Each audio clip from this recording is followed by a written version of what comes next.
ओम शांति। आज तक हमने परमात्मा के बारे में बहुत सी बातें सुनी हैं। सभी ने कहा परमात्मा एक है, पर वो कौन है ये किसी ने नहीं बताया। इसकी बजाय सबने अपना अलग अलग धर्म स्थापित कर लिया। तो आज हम इस बात से पर्दा उठाएंगे कि परमात्मा है कौन।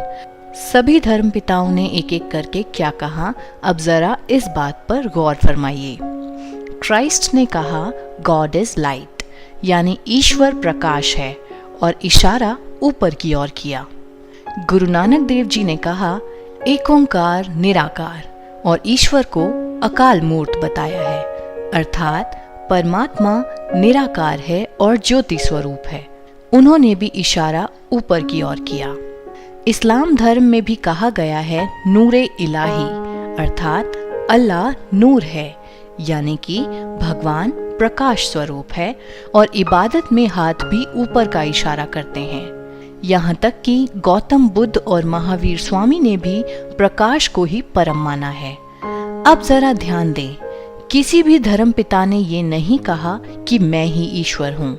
सब ने अपने से ऊपर एक दिव्य शक्ति की ओर इशारा किया है। सभी धर्म पिताओं ने एक बहुत ही अच्छा और सच्चा संदेश दिया था, पर हम मनुष्यों ने उस संदेश को न सुनकर उस ईश्वर को भूल गए जिसकी ओर इशारा किया गया था, और धर्म पिताओं से ही जुड़ गए। अब जरा एक नज़र हिंदू धर्म की ओर भी करते हैं।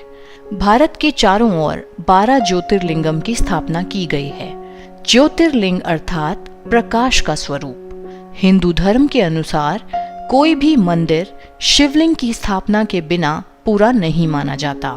हर मंदिर में सभी देवी देवताओं की मूर्तियां हों यह जरूरी नहीं, पर शिवलिंग ना हो ये हो नहीं सकता। रामेश्वरम में श्री राम को शिवलिंग की उपासना करते दर्शाया गया है। गोपेश्वरम में श्री कृष्ण को भी शिवलिंग की उपासना करते दिखाया गया है। कैलाश पर्वत पर शंकर जी भी ध्यान अवस्था में बैठे हैं। ये तीनों देवता यदि खुद ही ईश्वर हैं और परम हैं, तो ये अपने ऊपर और किसकी उपासना कर रहे हैं? पूजा या उपासना केवल उसी की जाती है जो हमसे श्रेष्ठ हो। ये बातें यह सिद्ध करती हैं कि देवी देवताओं से ऊपर भी कोई है जो इन देवी देवताओं को भी शक्ति प्रदान कर संपूर्ण करता है। जैसे कि यदि आप देखें तो माँ सरस्वती को विद्या एवं संगीत की देवी बताया जाता है। माँ लक्ष्मी को धन की देवी बताया जाता है। इसी प्रकार श्री गणेश को विघ्न विनाशक कहा जाता है और हनुमान जी को महावीर कहा जाता है। पर क्या किसी ने ये सोचा कि इन देवी देवताओं में ये भिन्न भिन्न शक्तियाँ कहाँ से आईं और किसने दी? अंग्रेजी में एक कहावत है, everyone remembers the king but no one remembers the king maker, यानी कि राजा को सब याद रखते हैं, पर राजा को जिसने बनाया उसे कोई याद नहीं रखता। हमने भी ठीक ऐसा ही किया है। सबने इन देवी देवताओं का स्मरण तो किया, पर किसी ने ये जानने की कोशिश तक नहीं की कि इनको ऐसा सर्वगुण संपन्न और शक्तिशाली किसने बनाया। ईश्वर वो होता है जो सबका पिता हो। ईश्वर वो है जो परम है, जिससे ऊपर और कोई नहीं। ईश्वर वो जिसे सब धर्म माने। ईश्वर वो जो जन्म मरण से न्यारा हो और जिसका अपना कोई शरीर नहीं हो। अब दोबारा सोचिए, जिन जिन देवी देवताओं का या धर्म पिताओं का अब तक हमने जिक्र किया, क्या उन सभी पर ये सारी बातें लागू होती हैं? तो आप पाएंगे कि सभी का अपना अपना शरीर भी है। या तो वे केवल अपने बच्चों के माता पिता हैं या फिर अपने धर्म विशेष के पिता हैं। इनमें से ऐसा कोई भी नहीं जिसे सभी धर्म माने। सभी ने अपने से ऊपर एक दिव्य अलौकिक सत्ता की ओर इशारा किया है। इन सभी ने जन्म भी लिया है और देह त्याग भी किया है। तो अब तक जिनको भी ईश्वर मानकर हम याद करते आए, वो ईश्वर है ही नहीं। ईश्वर अर्थात निराकार परम पिता शिव परमात्मा, जो एक ज्योति बिंदु है, ऊंचे से ऊंचे धाम परम धाम का रहने वाला है, जिनका हम मनुष्यों के मुआफिक शरीर ही नहीं है, जो जन्म मरण से न्यारे हैं और कालों के काल महाकाल हैं।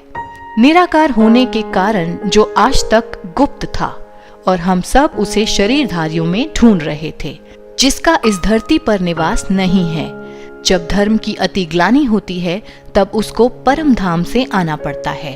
वह आकर के अनेक धर्मों का विनाश करके एक सत्य धर्म की स्थापना करते हैं। उनके अवतरण का समय ही केवल संगम युग है। अपना शरीर न होने के कारण वे परकाया प्रवेश करते हैं, अर्थात ब्रह्मा तन का आधार लेकर ज्ञान सुनाते हैं, जिसके बाद कलयुग का अंत होता है और सतयुग की आदि होती है। यह वही संगम युग का समय चल रहा है। संगम युग अर्थात कलयुग का अंत और सतयुग की आदि के बीच का समय।